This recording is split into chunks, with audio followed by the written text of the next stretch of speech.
नमस्कार दोस्तों, अगर आप चाहते हैं कि जिस व्यक्ति को आप याद करते हैं वो व्यक्ति भी आपको याद करे, आपसे कांटेक्ट करने की भी कोशिश करे, तो आपको कुछ स्टेप्स फॉलो करने होते हैं। उसमें क्या होता है ना डियर कि आप अगर इस तरह से उसको याद करते मिसिंग एनर्जी उस तक पहुंचती है, वो इंसान भी आपको याद करता है क्योंकि जो आपके यहाँ से वाइब्रेशन निकल रहे हैं, जो थॉट्स हैं ना, वो उस इंसान तक पहुँचते हैं। ये ऐसा हमारी स्पिरिचुअलिटी में कहा गया है कि हम जिसके बारे में लगातार सोचते रहते हैं, जिसके बारे में हम जो भी फीलिंग्स मन में रखते हैं, वो उस इंसान तक पहुंचती है, वो नेगेटिव और पॉजिटिव चाहे कैसी भी हो। ये सभी बातें हमारे महान पुरुषों ने भी कही हैं, महात्मा गौतम बुद्ध ने भी कही हैं और स्वामी विवेकानंद ने भी कहा था कि आप जैसा सोचते हैं वैसे बन जाते हैं, जैसा फील करते हैं आपके साथ होने लगता है। और जिन संबंधों के बारे में आप जो भी राय रखते हैं, उन संबंधों में भी वो सारी चीज़ें एग्जिस्ट करती हैं, वहाँ पर वो चीज़ें पहुँचती हैं। तो वहाँ पर अगर आप ये चाहते हैं ना कि वो इंसान भी आपको याद करे, तो कैसे होगा? आप एक बात बताइए कि अगर आपको कोई इंसान ना लगातार याद कर रहा है, आपको ना वो लगातार आपके साथ में टच में है, और आपको उसकी याद कब आएगी? कब आएगी? जब वो इंसान आपसे दूर चला जाएगा, तभी आएगी ना। लेकिन आप उसको लगातार याद करते जा रहे हैं, लगातार याद करते जा रहे हैं, आपने स्पेस तो उसके लिए छोड़ा ही नहीं।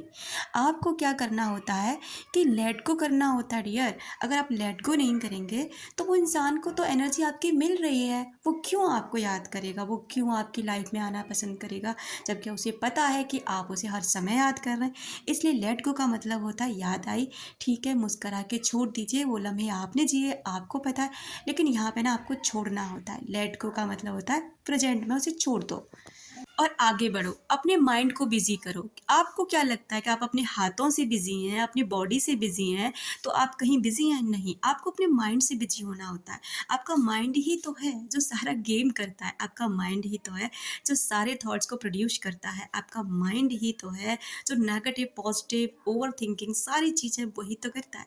इसलिए जब आप चाहते हैं ना कि वो इंसान आपको याद करने लग जाए, तो थोड़ी सी ना मिसिंग एनर्जी छोड़िए, उसको स्पेस दीजिए, जिससे कि वो इंसान को खालीपन महसूस हो। कि वो इंसान, क्योंकि जैसे ही आप अपनी एनर्जी वहाँ से खींच लेते हैं ना, उस व्यक्ति को एहसास होता है, उसे वो खालीपन खलने लगता है, उसे लगता है कि हाँ, अब आजकल आप उसे याद नहीं कर रहे हैं, क्योंकि ये एनर्जी डियर हम सबकॉन्शियसली फील कर पाते हैं। इसलिए आपको ना अपने आप को बिज़ी करना, अपने माइंड को बिज़ी करना, और जब भी उनकी याद आए ना, एक बहुत पॉजिटिव वाइब्स और लव वाइब्रेशन जैसे कि उसके लिए सेंड करनी है, उसके लिए ग्रेटफुल होना है, उसके लिए ना बहुत अच्छी थॉट्स रखने हैं, और उसको हमेशा ना उसके जब भी ख्याल आए, उसको हमेशा धन्यवाद कहें कि आप मेरी लाइफ में आए, थैंक यू सो मच, आपने मुझे इतने अच्छी, मतलब आपके साथ मेरी बहुत अच्छी यात्रा रही, आपके साथ मेरा बहुत अच्छा टाइम बीता। इस तरह से ना उसके लिए पॉजिटिव थॉट्स रखिए, और उनके और अपने रिश्ते के लिए हमेशा ग्रेटफुल रहिए और उनकी तारीफ़ करिए। मतलब ऐसे नहीं कि उनके पास जाके करना है, मतलब उनके अंदर जो क्वालिटीज़ है ना, उनके बारे में लिखिए, समझिए, फील कीजिए, तब जाके ना वो इंसान को आपकी याद आती है। तो डियर, जो आपके माइंड में होता है ना, वो उनके माइंड में भी होता है, लेकिन कांटेक्ट ना हो पाना, टच में ना आ पाना, ये एक दूसरा पहलू है, इसे भी समझने की कोशिश कीजिए।